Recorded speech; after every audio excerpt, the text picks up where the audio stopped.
Commanders begin their next chapter in their historic rivalry with the Cowboys. We go inside the matchup to preview the top battles we expect to see in Sunday's contest. Commanders cornerback Kendall Fuller knows this rivalry well, as Sunday will be his 8th game against the Cowboys. He joins us to discuss the Dallas offense. And our guys discuss what it will take to slow down quarterback Cooper Rush and the Cowboy offense as we share our keys to earning the victory in Dallas.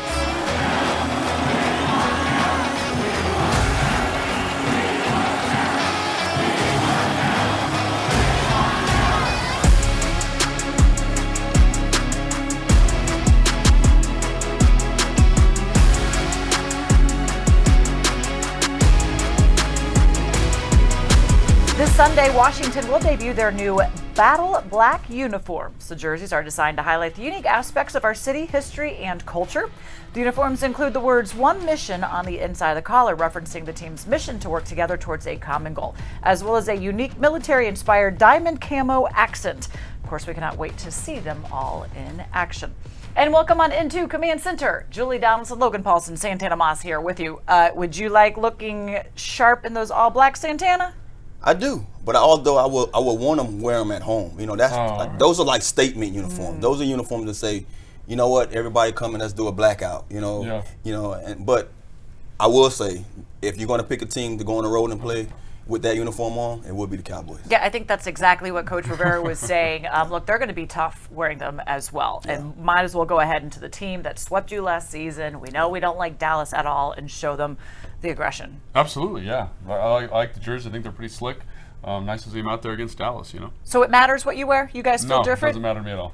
Does it to you? I'm superstitious a little bit, so I would say yeah. Yeah. I mean, whatever we won in, I want to wear that again. What is it? It's like look good, feel good, play good, all that stuff. All there that is stuff. a little bit of a thing, but Yeah. I'm not going to acknowledge that. So. Yeah, I just feel like the black though, that's a statement. That's like we come here for war. Well, hopefully you make a great statement. Otherwise, you have to. Okay, so all blacks on Sunday. That is coming your way. Well, this Sunday will mark the 125th all-time meeting between these two historic franchises. Over the past 2 years, both teams have swept the regular season series, with Washington winning both meetings in 2020, Dallas going 2-0 against us in 2021. The Cowboys enter Sunday's contest winners of their last 2 games overall. Nonetheless, you always throw out the records when these two rivals meet because, it's always going to be intense. So here's a look at how the two teams stack up so far this season. Washington with the edge in total offense, averaging a shade over 6 more points per contest than the Cowboys. An interesting matchup to keep an eye on will be Washington's 9th-ranked passing attack going up against Dallas's 4th-ranked pass defense. It's a great defense, great front. They fly around, they play fast. So we know what we're up against, and I have nothing but confidence in our guys to protect and the things that we'll do to counteract that and different things. But again, I'm very excited for the matchup. I know our guys are excited for it, and they're a great defense, great front, and I'm confident we have a great front as well, and we're going to be ready for the challenge. When we're going against aggressive defense like this, we're going to have to make contested catches out on the perimeter. Offensive line is going to have to do a good job with their front, and we're just preparing for another physical game. And I think we just have to be the aggressor and really come out in an attack mode. They're playing really well, going back to last year, and then they've really only improved at the beginning of this season.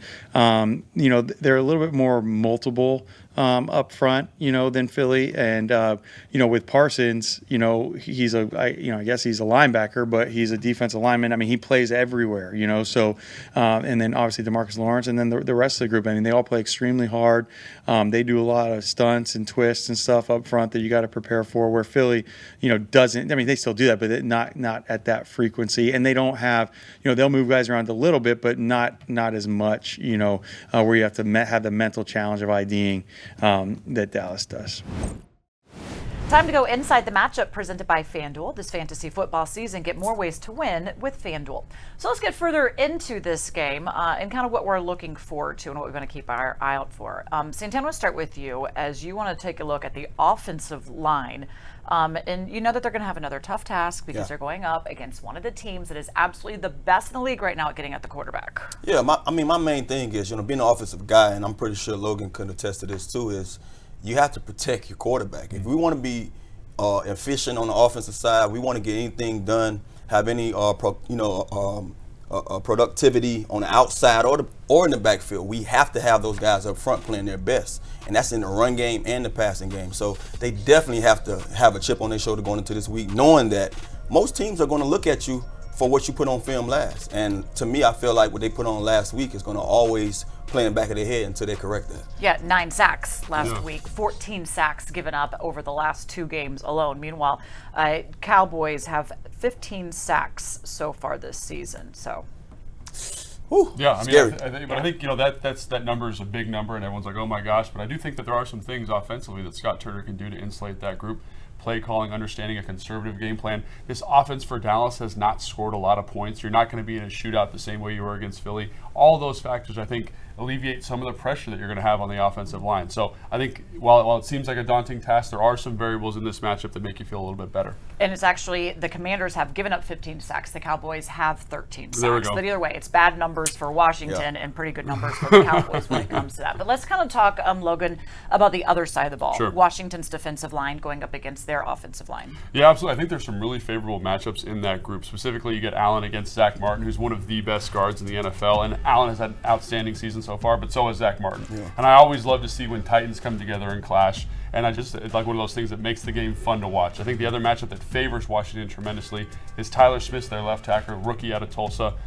Chris Paul's teammate going against Montez Sweat. I think Montez is going to eat him for lunch. I think he's still working on his pass set angles a little bit, and that's a matchup that's going to allow us to get a lot of pressure on Cooper Rush, especially if we can stop the run on first and second down. And stopping the run is not easy to do because they have a 2-headed monster there, Santana. Yep. Ezekiel Elliott and Tony Pollard. I mean, you've got to be able to stop both of them. Yeah, one of the things that stood out for me last week is we came into that game saying that, hey, we understood that what Hurts brings to the table in the run game and what their backfield brought to the table is that our defense was going to have a tall task. Our defense found a way to do that, and they kind of minimized those guys in the run game. But, in the passing game, things affect us a little bit. We have to have that same approach this week. I think when you have the 2-headed monster that they have, Pollard, Ezekiel Elliott, those guys can get you, and when they get you, they can stump you in the ground. So I'm hoping that our defense bring it to the party this week to make sure we minimize that. And also this run philosophy for Dallas is so much different than Philly, right? It's more gap scheme, power, kind of what the Detroit Lions did. So it's kind of like, obviously they struggled a lot against the Detroit Lions. Can they kind of evolve their game plan, evolve their personnel, change their philosophy to take that away? Because it's going to be a full defensive effort, like you were saying. And per carry, Elliott is averaging about 4.5 yards per carry, while Pollard is averaging 5.5 yards per carry. Number. So they are some powerful runners as well. Well, Commanders cornerback Kendall Fuller is hoping to lead Washington's defense to a win this Sunday against the Cowboys. The former Virginia Tech product is tied with Benjamin St. Juste for a team-leading 4 passes defensed this season. But after allowing a season-high 328 pass yards to Philadelphia, Fuller knows the defense has room to improve. He got up with our captain, London Fletcher, after practice. First of all, got the black helmets out today, going with the all black. What do you think about that look for this weekend's game? I'm excited about it. We just got a small little taste with the helmet, so it's gonna be fun to see it all together on Sunday. That thing gonna be clean, man. I'm jealous about you guys wearing that all black. We've been waiting for the all black. You guys are coming off a tough loss against the Eagles, but you get another chance, another opportunity this weekend going against our biggest rival around here, the Dallas Cowboys. What's the message to the team as we prepare to play the Cowboys? Just learning from our mistakes. You take that Monday, Tuesday, you learn. And you know how they always say 24-hour rule. You get over it because you always got an opportunity coming. And Coach said it after the practice, just being where your feet are. You know what I mean? Taking advantage of each practice, each walkthrough, each meeting that we have and stuff like that. So guys are excited and just ready to get back out there on Sunday. One of the things that's kind of been our Achilles heel this year has been the big plays on defense. This past ball game, the Eagles, they made some big plays, but the coverage was tight. Their guys get paid. They make some plays also. What are something you guys can do in practice to kind of help tighten up on the back end and eliminate those big plays? I think just being one step closer. I know for me, I think I gave up two explosives in that second quarter. And just being in a better position to where I can go up with the receiver with him and make a play instead of waiting on him to play off his hands and stuff like that. So just being in one step in a better position. And at the end of the day, it's about either they made the play or you made the play. And what hurt us Sunday was they made the play. So we go back out there, keep on competing, and our play is definitely going to come. I got a chance to watch Monday Night Football the other night with the Cowboys and Giants. I'm sure you're probably watching as well. Yeah. Cooper Rush, Dallas's backup quarterback, made some plays. Yeah. Is it tougher to prepare for a quarterback like him who you don't have as many games to watch and get ready for as a backup quarterback? I mean, I guess luckily we got a couple games that he's been in there. When he came in week 1 with the Tampa Bay, so we got a couple games to go off of. It's definitely a little bit tougher when you're trying to scheme for a guy you know nothing about him. So being able to have a couple games to be able to watch and stuff like that. But they got a good offensive system, good talent, and it's just our job. It's gonna be a fun challenge to go out there and go to work. This Cowboys receiving core, they're led by CeeDee Lamb. What kind of challenges does this Cowboys receiving group present for you guys? Yeah, I mean, just moving them all around. just trying to put them in different opportunities to make plays. Whether it's they put them all over the field, so just good routes, physical guys. So it's gonna be a fun challenge and something that we're definitely preparing for. All right, one last question. What's up? When are you gonna stop running from me on that golf course? Man, after the season, the club's in the closet right now, but after the season, we'll get out there. All right, that's good, man. I appreciate you. No doubt, appreciate you. It's retirement there for you, London on the golf course. Make sure to watch Command Center Game Day Live, the official pregame show of the Washington Commanders. We are live on the air starting at 11 a.m. and taking you up to the start of our game against the Dallas Cowboys. You can watch on our YouTube channel, Facebook, and Twitter. And after the game, do not miss Command Center Postgame Live for reaction analysis and interviews with head coach Ron Rivera and the players. You can also find that on YouTube, and you can listen on Big 100 on iHeartRadio. Take command of your game days. Coming up, Safety Cam Curl was our guest this week's episode of Players Club. He tells us when he realized playing football could become a career. That's when we come back. Plus, Cam Curl and the defense will need to slow down Cowboys quarterback Cooper Rush if they want to earn the victory on Sunday. We share our keys to winning in Dallas later in the show.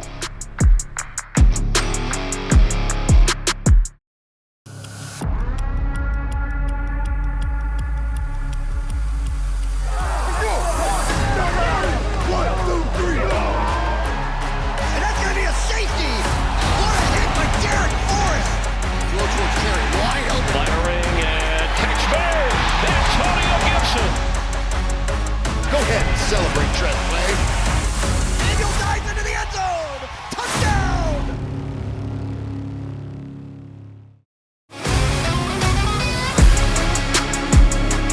Growing up, was football always something that you just felt like, that's my future? Mm-hmm. I know for me, it was as early as about 5 or 6 years old when I first was asked what you want to do or what you want to be. Mm-hmm. And I pointed to the TV screen. My dad and my uncles was watching a football game. I want to do that. Yeah. And so I lived that life until it came true. When did that kind of become your reality, or you knew that was going to be something that you wanted to have an experience in? It was probably I started off just like liking it. Like you said, like you pointed to the TV, like that was like almost the same exact thing. Like I was like 4. And like we was just watching it, and like that's what I want to do. Mm-hmm. Like they was trying to put me in it, but like I didn't want to go play flag. Like I'm trying to go do what they doing. Like, you want to get somebody, yeah. So I had to wait till I was 6. So then I got there, like just like I just fell in love with it. Like I don't know what it was, you know what I'm saying? Just the game, and just wanting to learn more about it. And then like when you get to like that age, you like then I can get paid to do this. Like I can help my family out doing this. I'm like, this is what I do. Like this is what I love. Yeah. Well, this Saturday, NBC4 is the place to be for Commanders fans. Starting at 7 p.m., we hit the film room with Coach Ron Rivera as he gets the team prepared for their rivals from Dallas on Command Center. Coach Commands with Ron Rivera. Then at 7:30, Safety Cam Curl joins the Players Club to talk about the rivalry and what gets him hyped for game days. You just saw a little snippet of that there. And if you miss it, well, you can catch both shows on our team website and YouTube channel. Well, Hall of Fame cornerback Deion Sanders once said, if you look good, you feel good. If you feel good, you play good. Logan Paulsen also said that to start the show. So there must be some sort of truth to it. And of course, the players we know are going to look good on Sunday when they debut their new all-black uniforms. But just because they look good on the field doesn't necessarily always mean they have the right look off the field. We have John Allen with our former Washington running back and legend Brian Mitchell talking about some of the guys' golf fits in this edition and this episode of Commander.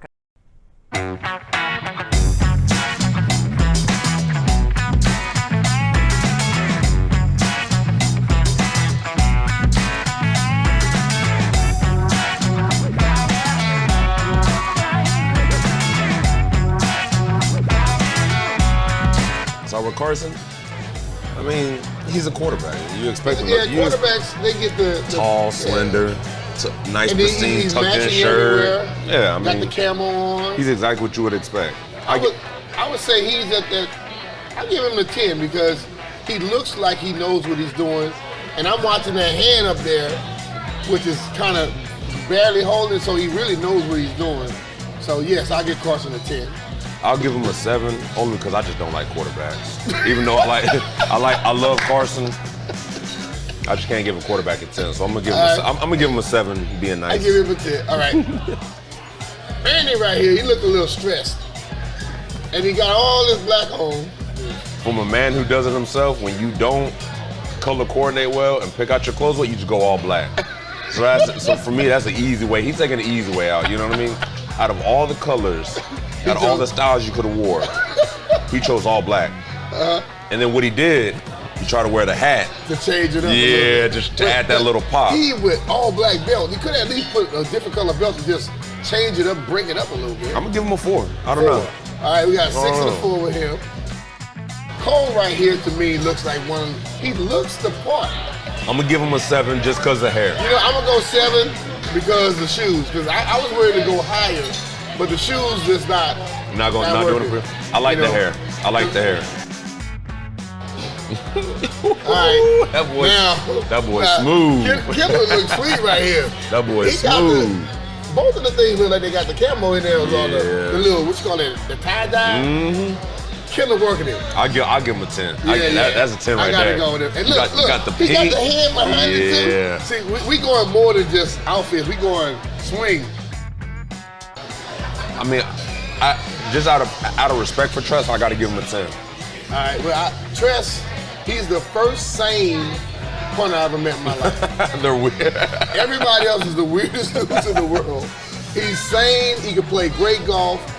But his outfit matches everything. It looks perfect. He's in a perfect form to putt. I go with a 10 as well. Tress is one of the only people that if you don't like Tress, then I can't like you. If you don't like Tress, if you don't like Tress, like I kind of take that part. You know what I mean? Like, how do you not like Tress? That dude, listen, man.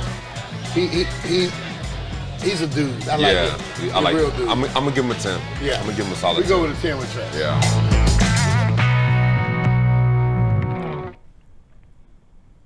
Well, in honor of Breast Cancer Awareness Game against the Tennessee Titans on October 9th, the Washington Commanders are offering a special t-shirt and ticket package.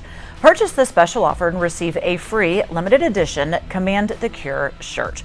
All proceeds will benefit the Brim Foundation and the Zeta Foundation. Visit commanders.com/BCA offer to get yours today. Coming up, the Commanders' offensive line will be tested against Cowboys pass rusher Micah Parsons. We have everything you need to know about game day after this quick break.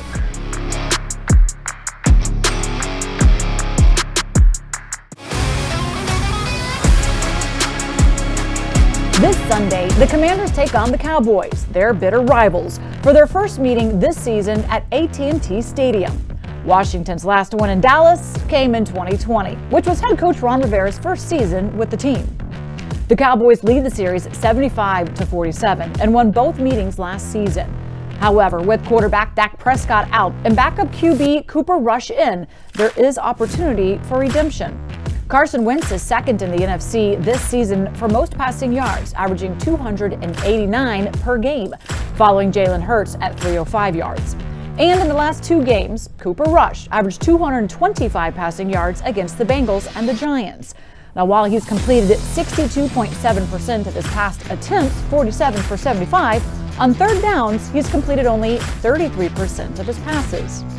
Nonetheless, the Cowboys are coming off their best offensive output of the season, putting up season highs of 23 points, 176 rushing yards, and 391 total yards in a 23-16 win over the Giants. Defensively, Dallas has allowed roughly 312 yards per game and a shade over 17 points.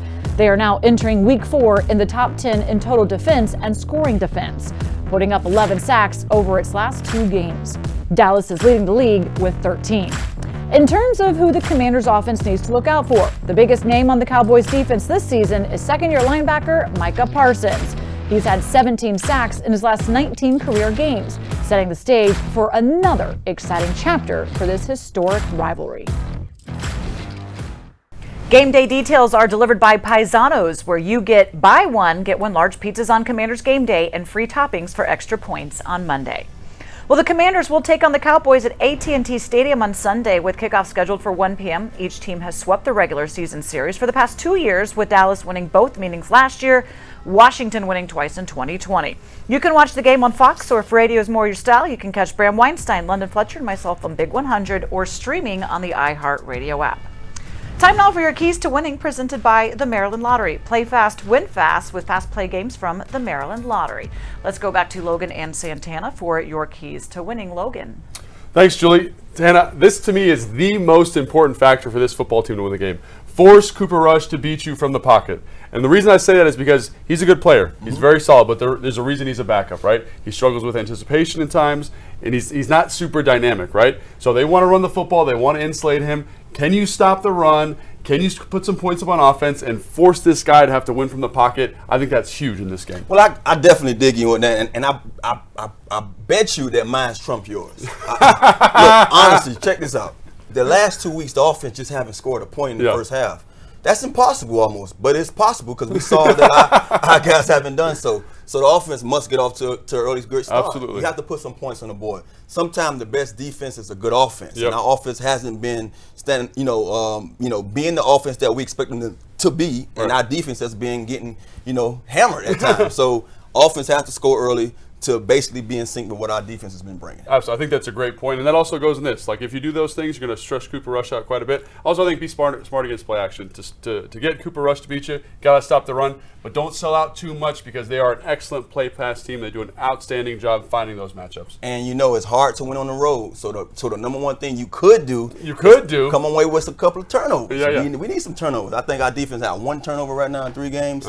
We lead into the 4th game. This is the last game of our first quarter. Defense got to come away with at least 2 of them. I say at least 2. You get 2 turnovers on the road, you win in that game. It'd be nice to get that in the all blacks. You think so, Julie, or what? Yes.